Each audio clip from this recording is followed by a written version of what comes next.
৭৫-এর ১৫ August কালরাত্রিতে সপরিবারে হত্যা করা হয় হাজার বছরের শ্রেষ্ঠ বাঙালি রাজনীতির কবি, জাতির পিতা বঙ্গবন্ধু শেখ মুজিবুর রহমানকে।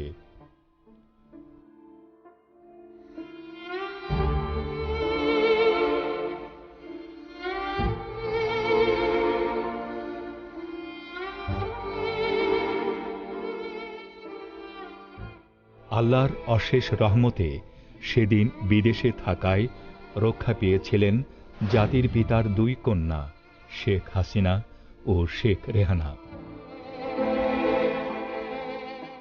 শুরু হয় ইতিহাসের উল্টো যাত্রা।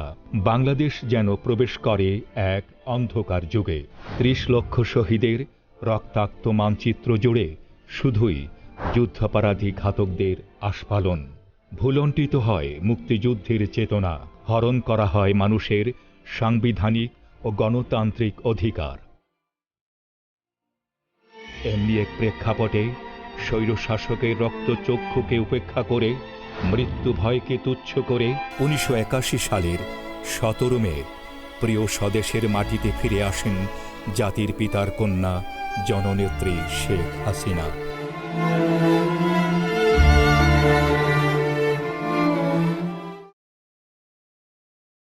প্রিয় দর্শক, আজ ঐতিহাসিক ১৭ই মে ১৯৮১ সালের আজকের এই দিনে বঙ্গবন্ধু কন্যা প্রধানমন্ত্রী শেখ হাসিনা তিনি স্বদেশ প্রত্যাবর্তন করেছিলেন। এই ইতিহাস এখন অনেকেরই জানা। আজ থেকে ৪২ বছর আগে এই দিনটা কেমন ছিল সে বিষয়ে আজকে আমরা আলোচনা করব। এবং যারা ওই সময় রাজনীতিতে লড়াইয়ের মাঠে ছিলেন, সংগ্রাম করেছেন এবং শেখ হাসিনার নেতৃত্বের প্রতি আস্থা জ্ঞাপন করেছেন, তাদের দুজন আজকে আমাদের স্টুডিওতে এসেছেন। আমরা এই বিষয়ে আলাপ করব। আপনাদের সামনে তাদের পরিচয় করিয়ে দিচ্ছি। ডাইনে আছেন ডাক্তার মোস্তফা জালাল মহিউদ্দিন।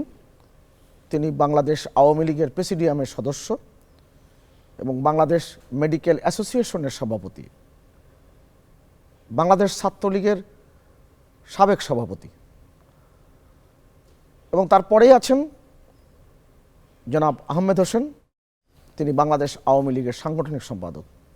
আপনাদের দুজনকে স্বাগত জানাচ্ছি। বঙ্গবন্ধু কন্যা শেখ হাসিনা স্বদেশ প্রত্যাবর্তন নিয়ে অল্প সময়ে কথা বলা বেশ কঠিন। ডক্টর মোস্তফা জালাল মহিউদ্দিন, আপনি যদি দর্শকদের সেদিনকার যে বাংলাদেশের অবস্থা যদি সংক্ষেপে আপনি উপস্থাপন করেন। উনি যেদিন ঢাকাতে পৌঁছালেন ১৭ই মে ১৯৮১-তে, ঝঞ্ঝাট বেগে বৃষ্টি পড়ছিল। এই বৃষ্টি বাদলকে উপেক্ষা করে লক্ষ লক্ষ মানুষ শেরেবাংলা নগরে উপস্থিত হয়েছিলেন আমাদের জাতির জনক বঙ্গবন্ধুর কন্যা আওয়ামী লীগ সভাপতি শেখ হাসিনার ভাষণ শোনার জন্য। মঞ্চে উঠে তিনি মাইকে বাংলার মানুষকে একটি কথা বলেছিলেন, জাতির জনক বঙ্গবন্ধু শেখ মুজিব আপনাদের জন্য স্বাধীনতা দিয়ে গিয়েছেন, আর অর্থনৈতিক মুক্তির জন্য তিনি সংগ্রাম করছিলেন। মাত্র ৩.৫ বছর দেশ পরিচালনার পর শাহাদাত বরণের কারণে আমরা আপনাদের সেই অর্থনৈতিক অবস্থান জাতির জন্য করে যেতে পারেন নাই। আমি বঙ্গবন্ধুর কন্যা হিসাবে এই লক্ষ জনসমুদ্রে দাঁড়িয়ে একটি কথা বলতে চাই, জাতির জনক বঙ্গবন্ধু বলেছিলেন তার জীবনের শেষ কাজ করতে দিয়ে যদি তার জীবনের শেষ রক্তবিন্দু দিয়ে যেতে হয় তিনি প্রস্তুত ছিলেন। তিনি কিন্তু তাই করেছেন। আর আমি বঙ্গবন্ধুর কন্যা হিসাবে বঙ্গবন্ধুর সে অর্থনৈতিক অসমাপ্ত কাজ সম্পন্ন করার জন্য আমি আপনাদের সামনে বলছি, বঙ্গবন্ধুর মতন যদি আমারও জীবনের রক্ত দিয়ে যেতে হয় আমি প্রস্তুত। তুমুল ঝড় বৃষ্টি আর বৈরী আবহাওয়ায় সমবেত লক্ষ লক্ষ আবেগ আপ্লুত মানুষের গগন বিদারী স্লোগানে মুখরিত ছিল সেদিন ঢাকার রাজপথ। সেদিন প্রিয় নেত্রীকে বরণ করে নিতে আসা মানিক মিয়া এভিনিউর বিশাল জনসমুদ্রের উদ্দেশ্যে তিনি বলেছিলেন, আমি সব হারিয়ে আজ আপনাদের মাঝে ফিরে এসেছি শুধু আমার পিতার অসমাপ্ত কাজ সমাপ্ত করে দুঃখী মানুষের মুখে হাসি ফোটাবার জন্যে। প্রয়োজনে আমার পিতার মতো জীবন দিব।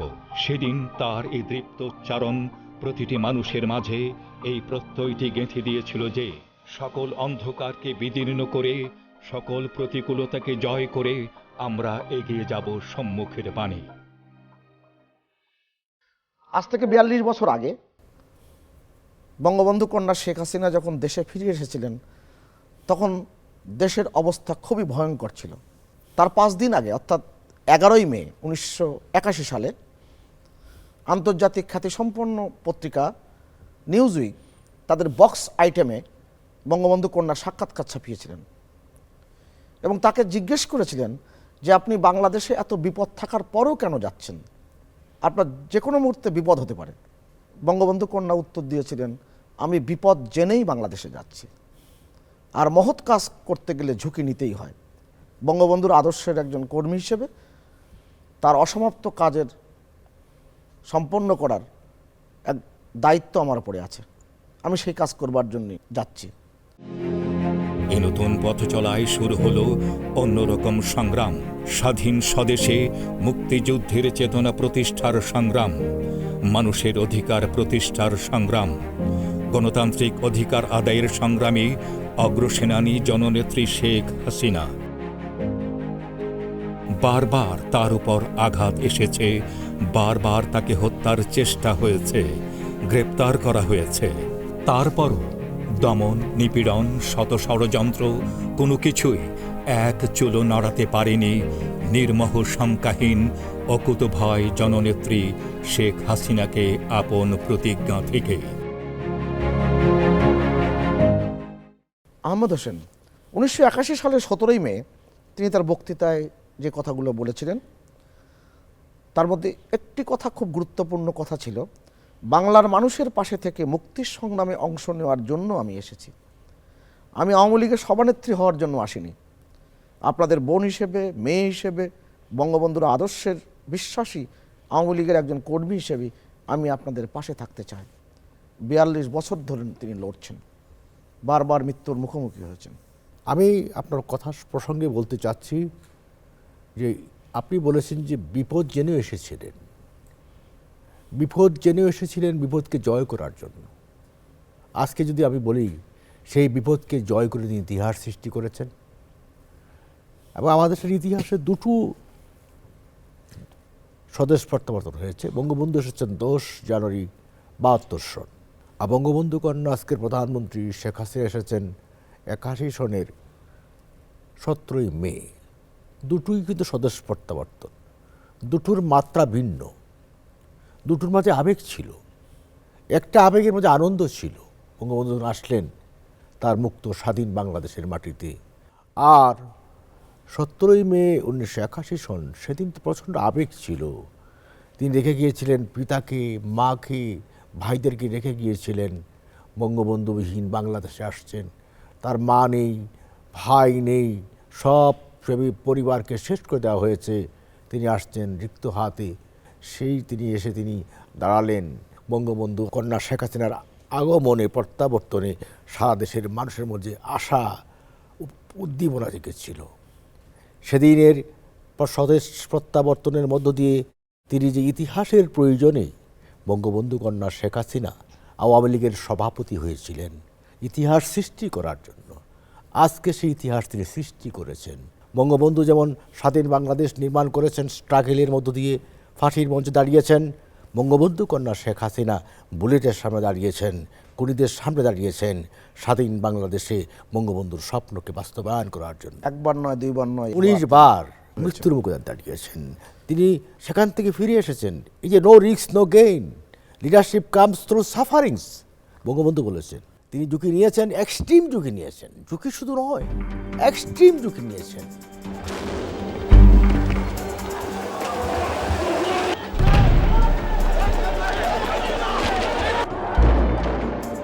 শুধু তাই নয়, 2004 সালের 21শে আগস্ট জাতির পিতার কন্যা শেখ হাসিনাকে হত্যার উদ্দেশ্যে নৃশংসতম গ্রেনেড হামলা চালানো হয়।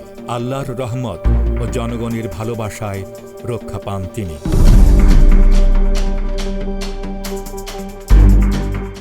কবি নির্মলেন্দু গুণ তার একটা কবিতা লিখেছিলেন এবং এটা কাব্যগ্রন্থ হয়েছিল, পথে পথে পাথর, শেখ হাসিনাকে নিয়ে। সেখানে তিনি লিখছেন, শেখ হাসিনা, আপনার বেদনা আমি জানি, আপনি বঙ্গবন্ধুর স্বপ্নের সিঁড়িতে পা দিয়েছেন মাত্র, পাড়ি দিতে হবে দুর্গমগিরি কান্তার মরুপথ, কিন্তু পথে পথে পাথর ছড়ানো। পরবর্তীতে যখন ইয়াজউদ্দিন মঈনুদ্দিন ফখরুদ্দিনের সরকারের সময় যখন আবার শেখ হাসিনাকে 52 দিন আটকে রাখা হয়েছিল দেশে ফিরবার জন্য, সেটাও কিন্তু তার লড়াই করে যুদ্ধ করে তিনি দেশে প্রবেশ করেছিলেন। তিনি জানতেন যে কোনো সময় আসলে তিনি গ্রেপ্তার হবেন, তারপরে নির্যাতন হবে, তারপরও তিনি এসেছেন। তখন কবি নির্মলেন্দু গুণ বলেছিলেন যে আমি আসলে একটু ভুলই লিখেছিলাম, উচিত ছিল তার পথে পথে গ্রেনেড ছড়ানো। মোস্তফা মহিউদ্দিন, আপনার কাছে একটু আসি। বঙ্গবন্ধু কন্যা দেশে আসা আগ পর্যন্ত ভয়ঙ্কর সময়, তিনি দেশে এসে ওদিন রাত্রে কোথায় থাকবেন তিনি জানেন না। কারণ বঙ্গবন্ধু তার বাবার বাড়িতে, তার মার সে স্মৃতিবিজড়িত বাড়িতে, এবং বাংলাদেশের রাজনীতির তীর্থক্ষেত্র ধানমন্ডির 32 নম্বরে তিনি উঠতে পারেননি। 81 সালে 17ই মে আপনি যেটা বললেন, আমরা বাংলাদেশকে আবার বাংলাদেশে ফিরে পেলাম, এই জায়গায় যদি আপনি একটু উপস্থাপন করেন। আপনি যে কথাটা বললেন, আহমেদ সাহেব যে কথাটা বলতে চেয়েছেন, লালমাটিয়া উনি ওনার বাসায় উঠেছিলেন, সেখান থেকে উনি দুদিন পরে 32 নম্বরে এসেছিলেন বঙ্গবন্ধুর বাসা, মানে তাদের বাসাটা দেখতে, কিন্তু পুলিশ ঢুকতে দেয়নি। রাস্তার মধ্যে আমরা বসে, নেত্রীও বসে, আমরা মোনাজাত করেছিলাম, আল্লাহ তাআলার কাছে প্রার্থনা করেছিলাম। আমরা বলেছিলাম যে বঙ্গবন্ধুর বাসা, তার কন্যা যেতে পারবেন না, এটা কোন দেশের আইনে বলে? তো সেই প্রেক্ষাপটে আপনারা দেখেছেন অবস্থান প্রেক্ষাপটে যে 32 নম্বরে বাড়ি যখন আমাদের আজকের মাননীয় প্রধানমন্ত্রী বঙ্গবন্ধুর কন্যা শেখ হাসিনাকে দেওয়া হলো, উনি সেটা সব ঠিকঠাক করে পবিত্রভাবে আবার 32 নম্বরে গেলেন। এবং তার যে স্বপ্ন, বঙ্গবন্ধু সোনার বাংলা বিনির্মাণের যে স্বপ্ন দেখেছিলেন, সেই স্বপ্ন বাস্তবায়িত করার জন্য তিনি কাজ করে যাচ্ছেন আজ অবধি। আজকের প্রেক্ষাপটে আন্তর্জাতিক দুনিয়াতে যদি আমরা ভ্রমণ করি, দেখি আমরা ইতিমধ্যে মধ্যমায়ের দেশে রূপান্তরিত হয়েছে। 2040-41 সালে আন্তর্জাতিক বিশ্বে আমাদের ছোট্ট সোনামণিরা যে বলবে তাদের স্বপ্ন বঙ্গবন্ধু সোনার বাংলা কেমন আছে, শেখ হাসিনার ঘোষিত এই সোনার বাংলায় কোন জায়গায় দাঁড়িয়ে আছে, সেদিন হয়তো বাংলাদেশ অভিষ্ট লক্ষ্যে পৌঁছাবে। এই যে 6টা বছর নির্বাসিত জীবনে তিনি কোনো কোনো সময় এমন কঠিন বাস্তবতার মুখোমুখি হয়েছেন। বঙ্গবন্ধুর 2 কন্যা তারা কিভাবে দিন পার করেছেন, এটা কিন্তু আমরা এখন পাচ্ছি সব কিছু ইতিহাস। স্যার টমাস উইলিয়াম, তিনি বঙ্গবন্ধু হত্যাকাণ্ডে আন্তর্জাতিক তদন্ত কমিশন যে গঠন করেছিলেন, শেন মকব্রাইড, যারা নোবেল পুরস্কার বিজয়ীরা এখানে উপস্থিত ছিলেন, জেফ্রি টমাস ছিলেন, অ্যাব্রে রোজ ছিলেন বিখ্যাত আইনজীবী, তাদেরকে পর্যন্ত বাংলাদেশে তদন্ত করতে আসতে দেয়নি জিয়াউর রহমান, ভিসা দেয়নি। এই যে ষড়যন্ত্রের ডালপালা যে তারা বিস্তৃত করেছিল, তারা ভেবেছিল যে বঙ্গবন্ধুর আদর্শ বাস্তবায়নের আর কোনো সুযোগ নাই। যেটা সবচেয়ে ভালো উত্তর দিয়েছে আহমেদ হোসেন 1997 সালে বোস্টন বিশ্ববিদ্যালয় বঙ্গবন্ধু কন্যাকে যে সম্মানসূচক ডক্টরেট ডিগ্রি দেয়, সেখানে একটা বিশাল মানপত্র পাঠ করা হয়েছিল বিশ্ববিদ্যালয়ের পক্ষ থেকে। সেখানে বলা হয়েছিল, আপনার পিতাকে হত্যা করার পরে, আপনার পরিবারের অন্য অন্য সদস্যদের হত্যা করার পরে তারা মনে করেছিল আপনার পিতার আদর্শ বাস্তবায়নের সমস্ত সুযোগ তারা নষ্ট করে দিতে পেরেছে, কিন্তু আপনাকে তারা গণনায় আনতে ভুল করেছিল। সেটা আপনি বাংলাদেশে প্রমাণ করেছেন, বাংলাদেশকে এমন উচ্চতায় আপনি প্রতিষ্ঠিত করেছেন যে ভোট ও ভাতের অধিকার প্রতিষ্ঠার মধ্য দিয়ে আপনি সারা বিশ্বকে দেখিয়েছেন। এই যে শেখ হাসিনার এগিয়ে যাওয়া, আমি যে কথাটি বলছিলাম, শেখ হাসিনা দেশে যদি না ফিরতেন তাহলে বাংলাদেশ কি তার বাংলাদেশের জায়গায় ফিরে আসতো? আজকের জেনারেশনের কাছে কিছু কথা বলা প্রয়োজন, তাতে জানা উচিত কোন প্রেক্ষাপটে, কোন প্রেক্ষিতে আওয়ামী লীগের সভাপতি হয়েছিলেন। তখন আওয়ামী লীগ কিন্তু হাঁটতে পারছিল না। আওয়ামী লীগ গড়ের মাঝে সীমাবদ্ধ ছিল, গতি ছিল না। কাউন্সিল হয়েছিল হোটেল ইডেনে, তখন কাউন্সিলররা ডিসিশন নিল যে আমরা বঙ্গবন্ধু কন্যা শেখ হাসিনাকে সভাপতি করব, এবং তিনি তার নাম প্রস্তাবের পরে কাউন্সিল আনএনিমাসলি স্বতঃস্ফূর্তভাবে তারা একেবারে সমর্থন দিয়ে আজকের প্রধানমন্ত্রী বঙ্গবন্ধু কন্যা শেখ হাসিনাকে সভাপতি নির্বাচিত করেছিল। সেদিন তিনি সভাপতি হয়েছিলেন বলেই আজকের বাংলাদেশ ফিরে এসেছে। তিনি সতী সভাপতি হইতে পেরেছিলেন বলেই দেশে ফিরে এসেছেন। আজকে প্রধানমন্ত্রী হয়েছেন কবার? 3, আগে 4বার। তিনি না এলে বঙ্গবন্ধু হত্যার বিচার হতো না, তিনি না এলে যুদ্ধ অপরাধীদের বিচার হতো না। আজকের বাংলাদেশে প্রমাণিত হয়েছে বঙ্গবন্ধু ডিফিট হননি, বঙ্গবন্ধু পরাজিত হননি, বঙ্গবন্ধু আবার বিজয়ের বেশে আবার ফিরে এসেছেন। বঙ্গবন্ধু আদর্শের পতাকা আজকে পথ করে উঠছে বাংলার ঘরে ঘরে। আমরা বিশ্বাস ছিল না বঙ্গবন্ধু হত্যার বিচার হবে, আমাদের বিশ্বাস ছিল আবার যুদ্ধে যাব, অস্ত্র হাতে নিব, আবার মুজিব হত্যার বদলা নিব। কিন্তু বঙ্গবন্ধু কন্যা শেখ হাসিনা না আসলে আইনি প্রক্রিয়ায় বঙ্গবন্ধু হত্যার বিচার সম্ভব ছিল না, কিন্তু আজকে সম্ভব হয়েছে। ইতিহাসের পাতায় তিনি আছেন, ইতিহাস গড়েছেন, ইতিহাস গড়ে গড়ে আজকের বাংলাদেশকে নিয়ে এসেছেন অনেক উঁচুতে, আন্তর্জাতিক মানে নিয়ে এসেছেন। চীনের রাষ্ট্রদূত বলেছে সেদিন যে বাংলাদেশ যেভাবে এগিয়ে যাচ্ছে চীনকে অতিক্রম করে যেতে পারে। না, রাষ্ট্রদূত শুধু না, IMF তার এমডি বলেছে যে বাংলাদেশে শেখ হাসিনার মতো নেতৃত্বের প্রয়োজন। যে ওয়ার্ল্ড ব্যাংক আপনার পদ্মা সেতুর ফান্ড উইথড্র করলো, সেই ওয়ার্ল্ড ব্যাংকের 50 বছর পূর্তির অনুষ্ঠানে তাকে ইনভাইট করে সেলিব্রেট করেছে, এবং সেখানে প্রধানমন্ত্রী শেখ হাসিনা পদ্মা সেতুর ছবিটা তিনি প্রেজেন্ট করে দেখালেন, এটা দিয়ে দেখাই দিলেন। এক অসাধারণ দৃশ্য। এটা মেসেজ যে আপনারা যাদের কথায় আপনি বিভ্রান্ত হয়েছিলেন, দেখুন আমি করে ফেলেছি, কাজে কিপ কনফিডেন্স অন মি। এই যে আমাদের সৌভাগ্য, আমাদের নেত্রী, এবং তিনি বাংলাদেশকে যে উঁচুতে নিয়ে গেছেন। ঋষি সুনাক ব্রিটেনের প্রধানমন্ত্রী, তিনি সর্বশেষ ব্রিটেন সফরের সময়, মাননীয় প্রধানমন্ত্রীর সফরের সময় বলেছেন যে আপনি শুধু আমার কাছে অনুকরণীয় নয়, আমার 2 কন্যার কাছেও অনুকরণীয়। 1972 সালে 10ই জানুয়ারি বঙ্গবন্ধু যখন স্বদেশ প্রত্যাবর্তন করেন, তিনি কিন্তু ধানমন্ডি 32 নম্বরে উঠতে পারেননি, কেননা ধানমন্ডি 32 নম্বর তখন ধ্বংসস্তূপে পরিণত করে গেছে এই পাকিস্তানি সেনারা, এই খুনিরা। তিনি ধানমন্ডি 32 নম্বর বাড়িতে উঠেছেন 28শে ফেব্রুয়ারি 1972 সালে। আপনি ঠিক খেয়াল করে দেখেন, বঙ্গবন্ধু কন্যা যখন দেশে ফিরে আসলেন, তিনি কিন্তু তার বাবার বাড়িতে উঠতে পারেননি। কিন্তু তিনি সারা পৃথিবীর মানুষের কাছে প্রতিষ্ঠিত করেছেন ভূমিহীন কোনো মানুষ রাখবেন না। আমি সার্বিক ব্যাপারে যেটা বলতে চাই, আসলে বঙ্গবন্ধু কিন্তু বাংলার মানুষের জন্য আল্লাহ তাআলার একজন প্রদত্ত দান। তা আমি মনে করি আল্লাহ তাআলার প্রদত্ত দান হিসাবে বঙ্গবন্ধু আমাদেরকে দেশ দিয়ে গেছে। সেই দেশের জন্য আজকে আমাদের জাতির জনক বঙ্গবন্ধুর কন্যা, আমাদের আজকের মাননীয় প্রধানমন্ত্রী শেখ হাসিনা তার শ্রম বলে অভিষ্ট লক্ষ্যে পৌঁছাবার জন্য বাংলাদেশকে উনি শ্রম দিয়ে বাংলার মানুষের জন্য কাজ করে পরপর 4বার প্রধানমন্ত্রীর দায়িত্ব পালন করে একটা পর্যায় নিয়ে দাঁড় করিয়েছেন। তা আমি সব মিলিয়ে আমার মনে অনুভূতিতে যে জিনিসটা জন্ম নিয়েছে, যতদিন থাকবে শেখ হাসিনা এই বাংলাদেশে, বাংলাদেশের মানুষ পথ হারাবে না, এটা আমার বিশ্বাস। যতবার শেখ হাসিনা বিদেশে গিয়েছেন, সবাই তাকে বলেছে যে এশিয়ার এই দেশ বাংলাদেশ, এই দেশের রক্ষণ, এই দেশকে অভিষ্ট লক্ষ্যে পৌঁছাবার জন্য শেখ হাসিনার মতন মানুষই দরকার। সেই দৃষ্টিকোণ থেকে আমরা বারবার বলি যে বারবার দরকার শেখ হাসিনার সরকার।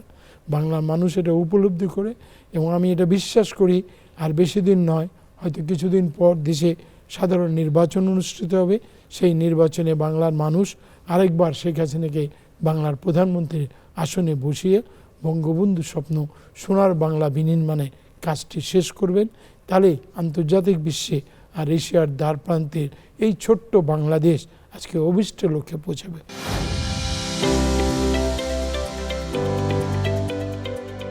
বাংলাদেশ আবারও ঘুরে দাঁড়ায় জননেত্রী শেখ হাসিনার নেতৃত্বে।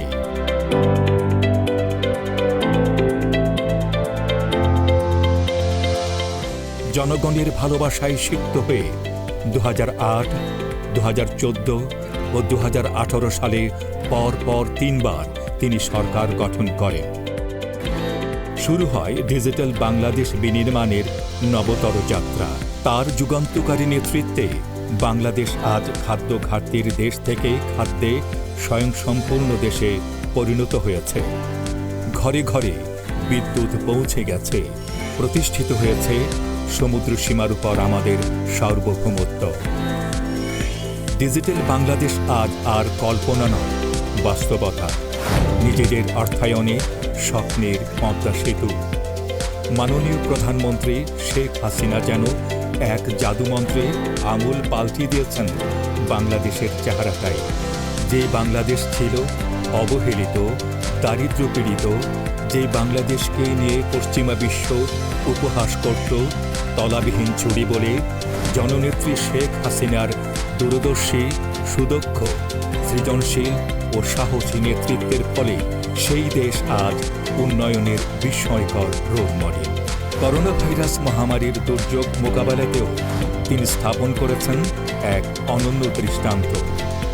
তার নেতৃত্বে বাংলাদেশের এই সাফল্য অর্জন আজ অভিনন্দিত হচ্ছে বিশ্বজুড়ে। শেখ হাসিনা আজকে শুধুমাত্র একটি নাম নন, একজন প্রধানমন্ত্রী নন। শেখ হাসিনা আজ একটি বিশ্বাসের নাম। শেখ হাসিনা আজ একটি প্রত্যয়ের নাম, একটি সংগ্রামী অভিযাত্রার নাম। শেখ হাসিনা বাংলাদেশের আশীর্বাদ। আমাদের দেশ, আপনার কথা দিয়েই আজকে অনুষ্ঠান শেষ করব। আপনার ঠিক মনে আছে 2013 সালে ইউনেস্কোর তৎকালীন যিনি ডিজি ছিলেন, ডাইরেক্টর জেনারেল ইরিনা বোকাভো, তিনি বঙ্গবন্ধু কন্যা শেখ হাসিনার হাতে শান্তি পদক তুলে দিয়েছিলেন। এটা শান্তি বৃক্ষ, পিস ট্রি দেওয়ার সময় বলেছিলেন, আপনি শুধু বাংলাদেশে না, সারা পৃথিবীর মানুষকে আপনি আলোর দিশারা দিচ্ছেন, আলোর জুগিয়ে যাচ্ছেন, আপনি পথ দেখাচ্ছেন। বঙ্গবন্ধু কন্যা শেখ হাসিনার আজকের এই স্বদেশ প্রত্যাবর্তন দিবসে আমাদের সেই কথাটাই বারবার মনে পড়ে। তিনি শুধু বাংলাদেশের না, সারা পৃথিবীর নির্যাতিত, নিপীড়িত মানুষের তিনি পথ দেখাচ্ছেন। আহমেদ হোসেন, যেটা বঙ্গবন্ধু বলেছিলেন যে শোষক আর শোষিত, আমি শোষিতের পক্ষে, সেই কথাটাই আজকে বলবো। তিনি যেমন বাংলাদেশের নিপীড়িত নির্যাতিত মানুষের পক্ষে আছেন এবং দুনিয়ার নিপীড়িত নির্যাতিত মানুষের পক্ষে দাঁড়িয়ে কথা বলেন এবং শান্তির বার্তা নিয়ে কথা বলেন। বঙ্গবন্ধু বলেছিলেন, যুদ্ধের অস্ত্রের প্রতিযোগিতা নয়, শান্তি চাই, no armament race, we want peace. তেমনিভাবে বঙ্গবন্ধু কন্যা প্রধানমন্ত্রী শেখ হাসিনা, তার বার্তা হচ্ছে শান্তি, শান্তি, যুদ্ধ নয়, যুদ্ধ মানুষের কল্যাণ আনে না। কিন্তু আমরা শান্তিতে বিশ্বাস করি এবং সেই শান্তির অভিযাত্রায় তিনিও ইতিহাস তৈরি করতে যাচ্ছেন। লাস্ট বলবো, we are at war, politically still now. আমাদের রাজনৈতিক যুদ্ধের শেষ হয়নি, এখনও 71-এর অপশক্তিরা আছে। সেই অপশক্তিদেরকে মোকাবেলা করে আরও সামনে এগোতে হবে। আমরা টেক ব্যাক বাংলাদেশ যাব না, আমরা ফরওয়ার্ড বাংলাদেশকে সামনের দিকে এগিয়ে নিয়ে যাব। Smart Bangladesh under the leadership of Sheikh Hasina. Ahmed হোসেনের কথার সাথেই আজকে অনুষ্ঠান শেষ করছি। প্রিয় দর্শক, ব্লুমবার্গ তার সর্বশেষ যে জরিপ উপস্থাপন করেছে সারা বিশ্বব্যাপী, সেখানে বলেছে বাংলাদেশের প্রধানমন্ত্রী শেখ হাসিনা তিনি টানা চতুর্থবারের মতো প্রধানমন্ত্রী হওয়ার জন্যে তিনি এগিয়ে যাচ্ছেন এবং বাংলাদেশের জনগণ সেই সময়ের অপেক্ষায় রয়েছে। আবার সেই কবি হাসান হাফিজুর রহমানের কথায় বলতে হয়, শেখ হাসিনা আপনিই তো বাংলাদেশ। ভালো থাকবেন।